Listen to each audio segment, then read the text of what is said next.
Welcome to On Song International, home of original music.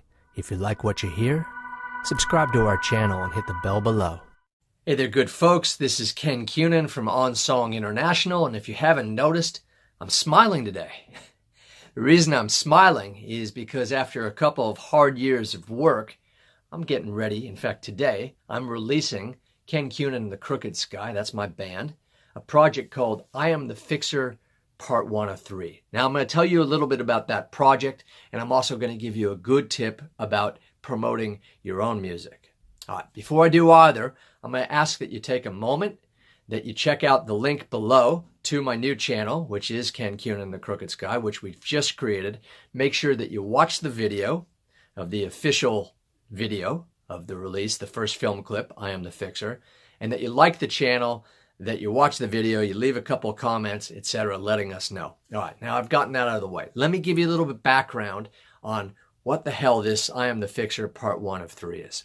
All right, let me go back a little bit. When I first moved out to Australia from Los Angeles, I live in Brisbane right now, something was very peculiar to me, and that was once a year, people would put their crap, their rubbish, things like broken TVs and couches and sofas and bikes and kids' toys, and they would put it out on the sidewalk, and the city council, in my case I live in Brisbane, Brisbane City Council would come and collect it. However, before that would actually happen, what tends to happen is people come by with utes, for you in America, pickup trucks, and they load their utes and they load their station wagons, and essentially it's a form of recycling.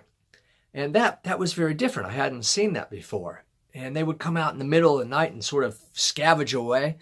And I thought about it as a character. And initially I thought about it as a song, and then I thought more and more about this character, and I thought, hold on, this is actually something that I could write a film about. And with the aid of a friend, actually created a screenplay, which we've just finished. And if I was going to write a screenplay, well, you know damn well, being a songwriter and a producer, I was certainly going to write the soundtrack.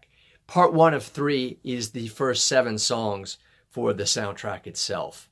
I will then, in 6 months, release Part 2, and then Part 3. Now, you wonder, why would you release this in 3 stages? Really simple. It gives me time to actually stay in front of the media for a year and a half. And to me, that's what it's about. That is about being able to get more exposure for my band and for my brand. And another thing is, when I was creating a press release this last Monday, you think of a press release, and what it's really about is it gives you a moment to tell your story. How are you different? What is it about? Because these journalists, and even if they run a small, say, music blog, they are inundated with hundreds, if not 1,000, different press releases a week. What is it about you that is different in your story? So my story was, hey, this is a singer-songwriter, band leader, producer. This is the 9th full-length studio album that I've come out with, and also attached to a film. All right, that's different.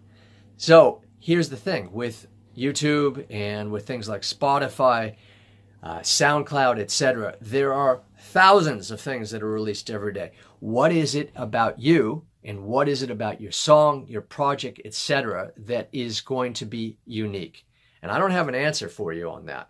That's what you have to think about. That is your headline. You have to think about what is the headline for your project, because otherwise there's very little chance that you're not going to go right into the land of obscurity. You want to do something that sets yourself apart.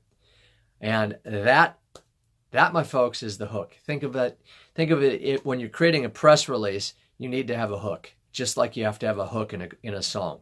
It works the same way. So that is something that I want you to ponder. Even if you're releasing a single or an EP, or you're putting out a music video, what is it about it that says, hey, I'm me, this is what my talent is, this is why you have to check it out, this is something that you're going to remember me by.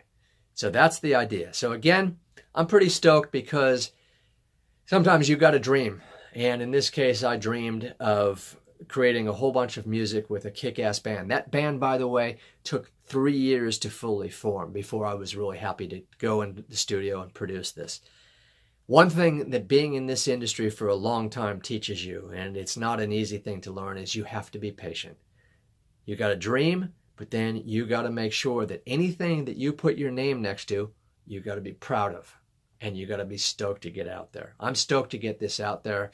I'm stoked to tell you, to remind you that if this is the first time that you've ever checked out On Song International, that we are the channel out there in the world that puts such a premium on original music, on songwriters, on original bands. And that if you haven't subscribed, this is the first time that you're actually come here, well, pleasure to meet you. But take a moment and support our community. Make sure that you subscribe to On Song International, that you ring the bell so you can check out plenty of videos like these and plenty of great new music that's coming out all the time. All right, till then, you keep rocking, you keep writing, you bloody check out Ken Kunin the Crooked Sky. I'm the Fixer, because it's badass. All right, see ya.